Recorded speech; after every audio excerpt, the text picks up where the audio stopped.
स्वागत है आप सभी का हमारे इस चैनल एन न्यूज़ पे। अगर आप फेसबुक पेज पर हैं तो हमारे पेज को फॉलो करें।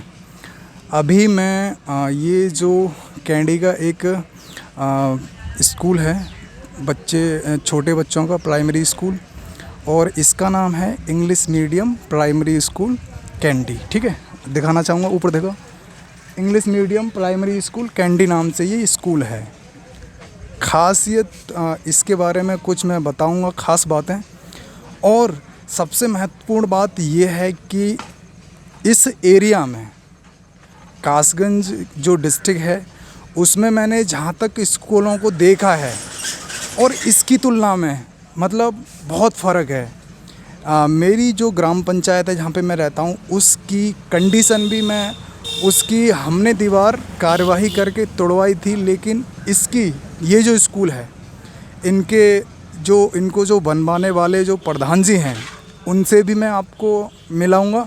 ठीक है, और सबसे पहले मैं दिखाना चाहूँगा जो कोरोना महामारी है, कोविड-19 कोरोना वायरस जो चल रहा है अभी, जो उसका दौर, तो उसके परिप्रेक्ष्य में ये कुछ मतलब उससे बचने के उपाय इन्होंने मेंशन करा रखे हैं इसके ऊपर, ये देख सकते हो आप। ठीक है, और कितनी दूर मतलब रहना है उनके ऊपर, उनके बीच में जो डिस्टेंस होती है वो कितनी मेंटेन रहनी चाहिए, वो सब है। ठीक है, और अंदर भी इसमें मैं जो कमरे हैं वो भी दिखाऊंगा। ठीक है, और यहाँ पे क्या क्या लिखा हुआ है, इन्होंने क्या क्या, मतलब ये इसलिए दिखा रहा हूँ क्योंकि और जो स्कूल हैं बनवाने वाले जो जिनके अंडर में जो काम हो रहे हैं, शायद उनकी आंखें खुल सकें और वो अच्छा काम करा सकें, क्योंकि यहाँ पे भ्रष्टाचार करने से किसी को मतलब परहेज़ नहीं है और उनको अच्छा काम करने के लिए फुर्सत नहीं है। तो हम अपने टाइम निकाल के अपना इन सब चीज़ों को दिखा रहे हैं। ठीक है, तो एक आध टैग लाइन में आपको यहाँ पे बताने की कोशिश करता हूँ पढ़ के। अध्यापक एक ऐसा दीपक है जो स्वतः जलकर दूसरों को प्रकाशित करता है। ठीक है, तो देख सकते हो मतलब एक टीचर की क्वालिटी के बारे में यहाँ पे ये टैगलाइन दी गई है। ठीक है, इंग्लिश मीडियम मैं बता चुका हूँ आपको, ये इंग्लिश मीडियम स्कूल है। और अंदर इसके बारे में अंदर जाके इसके बारे में हम कोशिश करेंगे कि ये कैसा स्कूल है। आइए, पुश कर लेना। अंदर हम आ चुके हैं। ठीक है, अंदर ये भगवान गौतम बुद्ध की ये मूर्ति लगी हुई है, स्टैच्यू ऑफ गौतम बुद्ध, आप देख सकते हो यहाँ पे। ठीक है, और भी यहाँ पे जो चीज़ें हैं वो भी दिखाऊंगा। और यहाँ पे ये रहा, और प्रधान जी भी यहाँ पे आ चुके हैं, तो उनसे आपकी मैं मुलाकात कराऊंगा। तो आइए प्रधान जी, इधर आ जाइए, इधर आइए आप। ठीक है, कोई नहीं, अभी वो कह रहे हैं कि थोड़ा उनको काम है, तो अभी वो बस 2 मिनट में उस काम को ख़त्म करके वो अभी आ रहे हैं। ठीक है, तो यहाँ पे अभी ये जो बैठने के लिए है, प्रधान जी अपने मुंह से बताएंगे कि ये कैसे क्या है व्यवस्था। ठीक है, और यहाँ पे और भी चीज़ें हैं। सबसे महत्वपूर्ण चीज़ इन्होंने यहाँ पे देखो ये भी कराया है, यहाँ पे पुश कर लियो। ये बच्चों के लिए मतलब एक रास्ता है जिसके ऊपर जो नंबर्स हैं वो मेंशन किए गए हैं, 1 2 3 4 अप टू 10 तक, मतलब 1 2 3 10 तक यहाँ पे अपडेट किए गए हैं, और दोनों तरफ यही हैं। ठीक है, तो यहाँ पे लग रहा है कि ये सांप सीढ़ी का मतलब कुछ ऐसा बनाया गया है जिससे कि बच्चे यहाँ पे जैसे गांव की भाषा में लंगड़ी बोलते हैं। ठीक है, तो यहाँ पे वो बच्चे आराम से फिज़िकली यहाँ पे खेल सकें। ठीक है, तो ये चीज़ें हैं। और यहाँ पे आप देख सकते हो जो महात्मा गांधी हैं, महात्मा गांधी जी की, और उधर शायद मुझे लगता है लाल बहादुर शास्त्री की एक यहाँ पे पेंटिंग के थ्रू समझाने की कोशिश की गई है और उनकी इमेज यहाँ पे बनाई गई है, ठीक है। और यहाँ पे जो हमारे कानून के, हमारे भारत के कानून के जो उच्च बोल सकते हैं हम उच्च अधिकारी, ठीक है, हम अधिकारी नहीं बोल सकते, लेकिन हमारे कानून के बनाने वाले जो मुखिया थे भीमराव अंबेडकर जी, माननीय भीमराव अंबेडकर जी की यहाँ पे इन्होंने इमेज बनाई हुई है और उनकी डेट ऑफ बर्थ भी यहाँ पे मेंशन कर रखा है, ठीक है। 14 अप्रैल से 1891 डेट ऑफ बर्थ है और डेथ इनकी 6 दिसंबर 1956 को हो गई थी। और उनकी जब माननीय भीमराव अंबेडकर जी की जब डेथ हुई थी तो उससे पहले उन्होंने हिंदू कोड बिल बनाया था, तो उनकी मृत्यु के उपरांत इस हिंदू कोड बिल को अपनाया था, भारतीय संविधान में मतलब अप्लाई कर दिया गया था। उसके अनुसार जो महिलाएं हैं उनको स्कूल में जाने का हक मिला था हिंदू कोड बिल के माध्यम से। अब हमारे साथ जो ये जो स्कूल का जो काम हो रहा है, जिनके निगरानी में हो रहा है, वह प्रधान जी यहाँ पे आ चुके हैं और उनसे हम मुलाकात करते हैं। तो सर इधर आ जाइए। पहले तो सर अपना नाम बताइए। नमस्कार जी। मैं ग्राम प्रधान प्रतिनिधि ग्राम पंचायत कैंडी, विकासखंड सोरों, जनपद कासगंज से। डिस्ट्रिक्ट का हमारा पहला गांव डिजिटल हुआ है और हम जो लोगों को सुविधाएं दे रहे हैं, तो हमारा जनसेवा केंद्र है, उसके तहत जो डिजिटलाइजेशन का काम, जैसे लोग कुछ बाहर जाते थे अपना काम कराने के लिए, वो जैसे जाति आय मूल निवास प्रमाण पत्र हैं और पैसे का जो ट्रांजैक्शन है या कोई और सूचना देनी है ऑनलाइन, कोई जो भी उनके काम हैं वो हमारे यहाँ सारे यहीं डिजिटल के माध्यम से होते हैं। और जो हमारी ग्राम पंचायत में हमने जो डेवलपमेंट कराया है, उसके तहत सबसे ज़्यादा महत्व हमने बच्चों के लिए शिक्षा पे दिया है। शिक्षा पे महत्व इसलिए दिया गया क्योंकि बच्चे जब पढ़ेंगे तभी तो आगे बढ़ेंगे। उसके उपलक्ष्य में हमने जो कायाकल्प के माध्यम से, जो कायाकल्प योजना है, उसके तहत हमने जो भी काम कराए हैं वो आपके सामने हैं। और ये बच्चों के लिए जो डाइनिंग टेबल, हमने जो खाना खाने के लिए बच्चों के लिए मिड डे मील जो है, उसके तहत जो खाना मिलता है, उसके लिए खाने के लिए हमने टेबल और ये टीन सेट जो डलवाया है। हाँ बिल्कुल सर, अभी जो आपने जो ये टेबल्स बनवाई हैं उसके ऊपर हम अभी वहाँ पे जाके चर्चा करेंगे। उससे पहले जो आप जो काम करा रहे हैं डिजिटलाइजेशन से संबंधित, जैसे मूल निवास हो गया और आय जाति हो गए, और भी जो महत्वपूर्ण जो कागज़ होते हैं बनवाने के लिए, इम्पोर्टेंट डॉक्यूमेंट जो होते हैं, तो उनसे संबंधित उसमें क्या आप मतलब जो यहाँ के जो लोग हैं उनके ऊपर चार्ज करते हैं या फिर मतलब ऐसे कैसा क्या माध्यम है? हाँ, ऑनलाइन प्रक्रिया ये है कि जैसे लोगों के लिए पेंशन की ज़रूरत है, तो पेंशन के लिए उनको कासगंज जाना पड़ता था। हमारे यहाँ वृद्धा और विकलांग और जो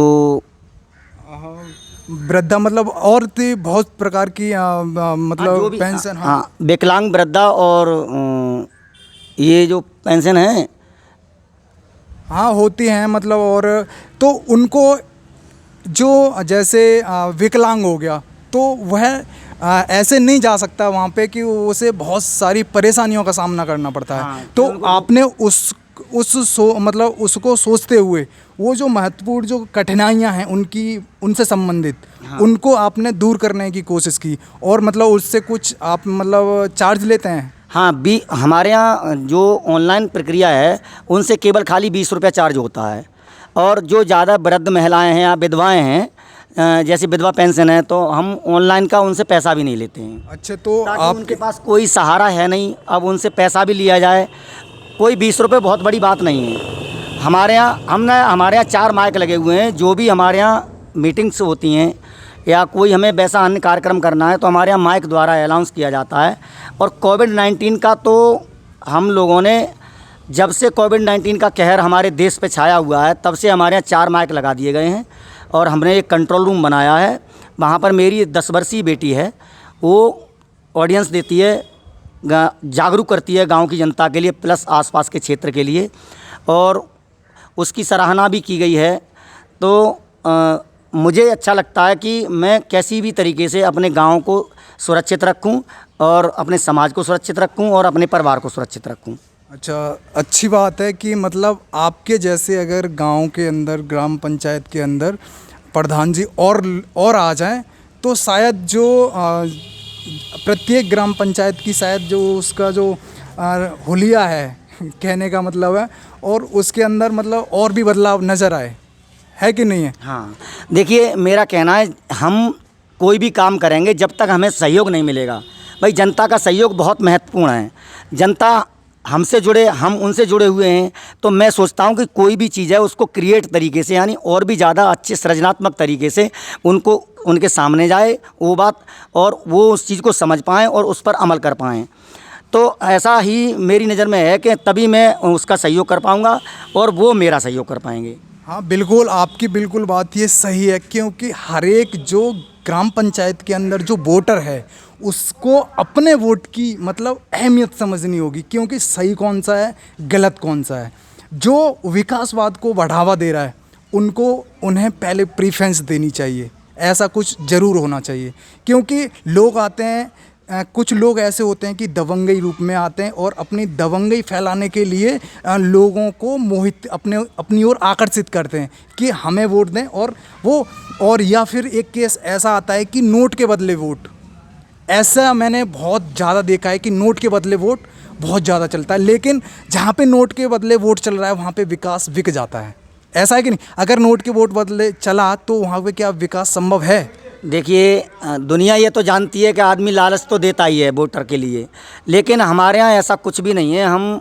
मैं एक साधारण, मेरी दुकान थी टायर पंचर की, मैंने टायर पंचर का काम किया है, और मैं एक गरीब परिवार से हूँ, मेरे पास इतना पैसा नहीं था, लेकिन जनता ने जब मेरा काम देखा, जैसे मान लो कोई भी विधवा बहन है या विधवा कोई महिला है, माता बहन जो भी हैं और विकलांग हैं, उनसे मैंने जो भी पैसा ईमानदारी का जो फ़ीस कटती थी हमारी, जैसे मान लो 20 रुपये कटा तो फ़ीस का हमने 20 रुपये ले लिया, कोई दिक्कत नहीं। हमें और भी बहुत सारे ऐसी हमारे पास योजनाएं हैं, उनके माध्यम से हम लोग पैसे कमाते हैं, ऐसी कोई बात नहीं है। लेकिन हम 20 रुपये की जगह उनसे अगर 100 रुपये हमें चार्ज किए जाएँ तो थोड़ा गलत होगा, क्योंकि उसके पास कोई साधन नहीं है, एक तो विकलांग है, दूसरा विधवा है, तो लेकिन इससे कोई लेना देना नहीं है मेरी नज़र में। तो इसलिए हम लोग जो भी जैसी भी सेवा दे पा रहे हैं हम अपनी पंचायत में दे पा रहे हैं।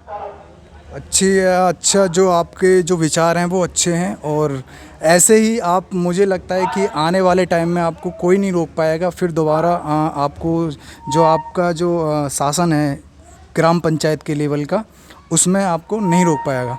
और भी चीज़ें हैं यहाँ पे मैं दिखाने की कोशिश करूँगा सर के साथ कि जो ये जो बनवा रहे हैं, ऐसा ये इस स्कूल की कुछ क्वालिटीज़ हैं। मैं इसलिए आपको दिखा रहा हूँ क्योंकि ये जो हमारा डिस्ट्रिक्ट है, ये डिस्ट्रिक्ट कासगंज में पड़ता है, और एक डिस्ट्रिक्ट अलीगढ़ है, उसमें मैं मतलब जहाँ तक जाता हूँ वहाँ पे ऐसा है कोई भी स्कूल नहीं है कि जहाँ पे एक अच्छा, जहाँ पे फर्श हो रखा हो, जहाँ पे बच्चों को आकर्षित करने के लिए और उनके विचारों को सही करने के लिए ऐसी कोई टैगलाइन वहाँ पे नहीं मिलती है।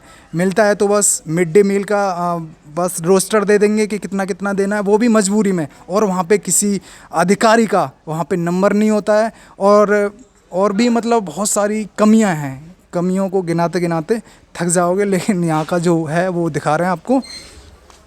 ये है यहाँ पे बच्चों के लिए, मतलब अभी ये मतलब काम चल रहा है यहाँ पे, पेंटिंग हाँ, सिर्फ पेंटिंग बाकी है, और बच्चों को जो खाना होता है स्कूल की तरफ से वो उनको प्रोवाइड कराया जाता है। यहाँ पे बच्चे आराम से बैठ के खा सकते हैं, ठीक है। तो यहाँ पे ये, हाँ, यहाँ पे किचन भी दिखाने की कोशिश करते हैं, लेकिन सर खोल के दिखाइए कैसी किचन बन रही है। ये सब चीज़ें इसलिए उन लोगों की आंखें खोलने के लिए दिखाई जा रही हैं कि जो कुछ लोग होते हैं नोट के बदले वोट, और कुछ भ्रष्टाचार करने वाले होते हैं, उनकी आंखें खोलने के लिए। देखिए यहाँ पे किचन का गेट देख लीजिए, मतलब किसी भी संबंधित किसी भी फील्ड में आप देख लीजिए, हर एक जगह अपनी एक पुख्ता चीज़ों के साथ यह स्कूल बना हुआ है। यहाँ पे ये किचन है यहाँ पे, ठीक है, और मार्बल्स भी अगर लगाई गई हैं तो बेहतर क्वालिटी की लगाई गई हैं, ठीक है, इनका लाइफ टाइम सही है, ठीक है। हाँ, तो यहाँ पे ये है और लिखा हुआ है सदा सत्य बोलो, कोई पाखंड वाली बात यहाँ पे नहीं लिखी हुई है, जो भी है हकीकत है, ठीक है। और ये सबसे अच्छी लाइन देखो, मैं आपको दिखाने की कोशिश करूँगा। देखो, 21वीं सदी की यही पुकार, शिक्षा है सबका अधिकार। ऐसी टैग लाइन मैंने मतलब इसमें देखी है मैंने, अन्यथा और किसी और स्कूल में नहीं देखी है, ठीक है। और भी हैं टैग लाइन्स यहाँ पे, तो अभी 2-4 बातें सर से एंड प्रधान जी से और भी करेंगे। तो सर ये बताइए, जैसे जो आपकी जो जीपी रिपोर्ट होती है, ठीक है, जो ऑनलाइन एक जो ग्राम पंचायत का हर एक सदस्य कोई भी है वो वहाँ पे देख सकता है। तो क्या सर जो सरकार अनुमानित राशि होती है उसको ग्राम पंचायत का जो प्रधान होता है उसे खर्च करने के लिए देती है, ठीक है, तो उसमें मतलब क्या, और जो एस्टिमेटेड जीपी रिपोर्ट होती है उसमें और उसमें क्या अंतर होता है कोई? सबसे पहले हम लोग कार्य योजना फीड कराते हैं। हम लोगों को समय मिलता है कि कार्य योजना हम लोग से पहले फीड करा दी जाए। उसके बाद हमारे जो जेई साहब होते हैं वो हमें एक एस्टीमेट अनुमानित लाख का दिया जाता है कि जैसे मान लो हमने कोई भी कार्य कराया ग्राम पंचायत में, तो वो हमारा कार्य प्लान प्लस पे होता है। और जो ग्राम पंचायत डेवलपमेंट सिस्टम जो बनाया गया है उसमें हमें एक अनुमानित लाख से हमें एक एस्टीमेट दे दिया जाता है।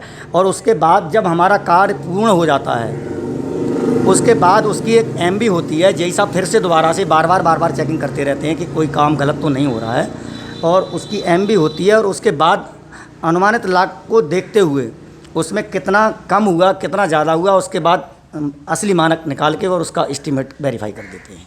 अच्छा, मतलब जैसे अब सपोज़ एक गांव का रास्ता है, खरंजा है, हाँ। उसमें खरंजा में काम स्टार्ट हुआ, ठीक है। अब वहाँ पे तो प्लान प्लस रिपोर्ट है, वहाँ पे तो वो प्री डिफाइन है, वो पहले से वहाँ पे वो सरकार ने वहाँ पे अपलोड कर दिया, हाँ। जो भी उसके पास डेटा है उससे संबंधित। अब बात आती है, हम बात कर रहे थे कि जो रोड है, सड़क है, वो बन रही है, ठीक है। अब आपने मेजरमेंट करा, इतना मीटर जैसे भी है, और काम आपने स्टार्ट करा दिया। अब जैसे भी काम कंप्लीट हो जाएगा, तो वो जो जेई होगा, ठीक है, तो जेई उसको वेरिफिकेशन के लिए आएंगे, और वो मतलब कहीं कोई कमी करने के बाद में पूरे एस्टीमेट के लिए जो भी होगा उसकी एमबी जो भी होगी, जो भी उसकी असली लागत होगी उसे वेरीफाई कर देंगे। अच्छा, तो उनकी निगरानी में वो वेरीफाई हो जाएगी कि ये चीज़ें हो चुकी हैं। अच्छा। तो और हमारे प्राथमिक विद्यालय की जैसे अभी हैंड वॉश है जी, बता अभी उस बात पर आएंगे हम। तो मतलब अब रोड से संबंधित अब जेई ने पास कर दिया, तो वो फिर उसके बाद शायद लेखपाल के पास जाएगा, लेखपाल फिर प्रधान जी के। नहीं, अब ऐसा कुछ नहीं है। अब लेखपाल जी से तो कोई लेना देना नहीं है इस चीज़ में, क्योंकि वो राजस्व विभाग का मामला है, और राजस्व विभाग से हमारा कोई लेना, हमारा विकास का मामला है। ये जो विकास विभाग जो होते हैं वहाँ से हमारा ये DPRO ऑफिस से, और कहने का मतलब है 2 लाख से जो नीचे का काम होता है वो हमारा यहाँ ब्लॉक लेवल का है, और जो 2 लाख से ऊपर की फाइल होती है वो DM साहब के लेवल की होती है। अच्छा, जो हाँ, वो डिस्ट्रिक्ट लेवल पे चली जाती है, और वो DPRO के अंडर में, और 2 लाख से नीचे तुम्हारा ब्लॉक के अंडर में जो तुम्हारा वीडियो जो होता है, विलेज डेवलपमेंट ऑफिसर। हाँ, अच्छा, वो है। तो और कुछ आप बोलना चाहेंगे? हाँ, मैं मेरे विद्यालय में जो भी हमारे जो गांव का विद्यालय है, प्राथमिक विद्यालय, ये इंग्लिश मीडियम है, और पहला विद्यालय इंग्लिश मीडियम हुआ था, तो मुझे बड़ी खुशी हुई थी। मैंने जो काम कराया है, जैसे मान लो बच्चों के लिए हैंड वॉश वगैरह और डाइनिंग टेबल है, और सबसे अच्छी खासियत हमारे यहाँ जैसे अभी ये दिव्यांग शौचालय हम तैयार करवा रहे हैं, इसको हो जाएगा कल परसों में हो जाएगा ये। अच्छा। हाँ, ये अलग से सेपरेट होगा? हाँ, दिव्यांग ये अलग से कायाकल्प के तहत बनाया जा रहा है ये। अच्छा, अच्छी बात। और यहाँ बाल मैत्रिक शौचालय अलग से आंगनवाड़ी के लिए है, और जो साधारण शौचालय हैं जो प्राथमिक विद्यालय के हैं वो इसके पीछे बने हुए हैं। अच्छा अच्छा, अलग हैं। अच्छा अच्छा। तो उसमें जो भी इसमें हमारे प्राथमिक विद्यालय में ये सबसे अहम चीज़ है कि बच्चा घुसने से पहले ही जो ज्योमेट्री बॉक्स में जो जैसे चांदा है, कटर है, हाँ, वो है, जो ज़रूरी सामान लेके आने के हैं, वो बच्चा घुसते ही सीख जाएगा, क्योंकि ये मेरे ही हाथ का नक्शा है और इस गेट की सबसे ज़्यादा तारीफ़ होती है विद्यालय में। अंदर घुसने से तो और भी ज़्यादा आनंद आता है, खुश होती है तबीयत। और मैं सोचता हूँ कि बच्चों की जिज्ञासा जो है वो ज़्यादातर रंगीन, हाँ, मैं समझ रहा हूँ, बच्चों का बच्चे आकर्षित हों, हाँ, स्कूल में, ठीक है, और उनका रुझान बढ़े, ठीक है, पढ़ाई में उनका बहुत मन लगे, पढ़ाई में उनका मन लगे, इसलिए इसको और भी ज़्यादा क्रिएट। अभी झूले वूले हमारे तैयार हो रहे हैं, झूले भी हमारे तैयार हो गए हैं, लगवाने की प्लानिंग में हैं हम यहीं। और तब उसके बाद और भी ज़्यादा बच्चों के लिए अच्छा लगेगा, पढ़ाई में मन लगेगा उनका, और हम भी चाहते हैं कि बच्चे पढ़ लिख के कुछ आगे बढ़ें। सही बात है। आपने सर, आपने जो आपका जो स्कूल है, खुशी है कि मतलब एक ऐसा स्कूल भी है और यहाँ के ऐसे प्रधान जी भी हैं। अब लास्ट में एक क्वेश्चन मेरे अंदर ये आता है कि आप जो बनवा रहे हो, अब पढ़ाई पे कहीं ना कहीं सुई अटक जाएगी, ठीक है। अब स्कूल तो अच्छा बन गया, लेकिन पढ़ाई भी इससे और अच्छी हो तो मतलब कुछ और ही मतलब बदलाव नज़र आएगा। इसके लिए, पढ़ाई के लिए सबसे अहम बात थी, बस और इसके लिए आपका रहना बहुत ज़रूरी है, क्योंकि आपके अंडर में ही टीचर्स अच्छी पढ़ाई, एक जो प्रधान जी होते हैं, एक प्रधान जी की नज़र में ही स्कूल की पढ़ाई अच्छी होती है। और मैं आप सभी लोगों को इनके मुंह से ये भी बताऊंगा, और इसके मतलब जो इनका स्कूल है, मैं आगे भी आऊँगा इनके स्कूल में कि कितने बच्चों की स्ट्रेंथ है गांव-गांव में। अभी हम जो बात कर रहे थे, हम सर के साथ आएंगे, अभी बात करेंगे, उससे पहले थोड़ा मैं मतलब 20 सेकंड का टाइम लूँगा यहाँ पे। मैं स्कूल में जाता हूँ, लेकिन सरकारी स्कूलों में ना के बराबर स्ट्रेंथ होती है, कहीं पे 10 होती है तो कहीं पे 20 होती है तो कहीं पे 30। जो दम तोड़ देता है 30-35, यहीं पे दम तोड़ देता है बच्चों की स्ट्रेंथ का। बच्चों की स्ट्रेंथ नहीं होती है स्कूलों में, वो भी अक्सर इस जो सरकारी स्कूल हैं उन स्कूलों में। तो हमारी बात सर से हो रही थी। हमारे यहाँ करीब 155 बच्चे हैं, और 155 बच्चों में कुछ थोड़े बहुत ऐसे बच्चे हैं जो नहीं आ पाते हैं। उनके लिए मैडम हम बोलते हैं, उनके लिए आप उनके घर पे जाइए, उनके गार्जियन से मिलिए, और उन बच्चों को ये बोलिए उनके गार्जियन से कि आप अपने बच्चे के लिए कैसे भी किसी भी तरीके से बहला फुसला के आप पढ़ने के लिए भेजिए, ताकि वो आगे के लिए सर की मैं थोड़े से बढ़ सकें। बहुत तारीफ़ करता हूँ, क्योंकि गांव में कुछ बच्चे ऐसे भी होते हैं जो नहीं आते, तो उनके लिए भी बताया सर ने कि उनको भी बुलाया जाता है जो नहीं आना चाहते हैं। तो इससे बड़ी और इससे जागरूकता वाली, आप जो भी मेरी वीडियो को देख रहे हैं, तो आप ऐसे प्रधान को बनाएं जो आपके बच्चों का भविष्य सुधार सके, न कि ऐसे को बनाएं जो आपके जो बच्चों का भविष्य है वो ख़राब करे। आपका तो भविष्य है ही ख़राब, आपके बच्चों का भी भविष्य ख़राब कर दे, ठीक है। और दूसरी बात ये है कि जैसे अब हमारी देख रेख में जो भी बच्चों के लिए शिक्षा का जो महत्व है, जैसे मान लो टीचर हैं, टीचर यहाँ बैठी हैं, मानता हूँ टीचर का काम है बच्चों को शिक्षा देना, लेकिन उनके सामने आना, बच्चों को पढ़ाई चल रही है या नहीं चल रही है, इसके प्रति मेरी बहुत वैसी आदत है। मैं कोई भी बात होती है बिल्कुल उनके मुंह पे बोल देता हूँ। और आप अपने क्लास में बच्चों के लिए अटेंडम में कुछ न कुछ वर्क देते रहिए, ताकि बच्चे उसमें लगे रहें, ऊधम ना मचा पाएँ और बाहर ज़्यादा फालतू ना घूम पाएँ। हाँ, सही है। आपकी जो मतलब विचार हैं, और आप मतलब कहना चाहिए काम कराने के प्रति आपका जो इंटरेस्ट है, वो मतलब अच्छा है। तो यही सब बातें हैं कि मतलब ऐसे ही इंसान को आगे लेकर आओ जो जनता की सुन सके, क्योंकि माता पिता जिस एज पे जी रहे हैं उनका तो भविष्य मतलब जितना था और आगे भी है, उनका तो टाइम पास हो जाएगा। लेकिन बात आती है बच्चों की, तो बच्चों के प्रति थोड़ा सजग और सतर्क रहें, और जो गांव का मुखिया है, जो प्रधान है, उसको बहुत ध्यान से चुनें। तो यही हमारी वीडियो है, और वीडियो अगर पसंद आई है तो हमारे चैनल को सब्सक्राइब करें, और अगर आप फेसबुक पेज पर हैं तो हमारे पेज को फॉलो करें। So thank you. जय भीम, नमो बुद्धाय।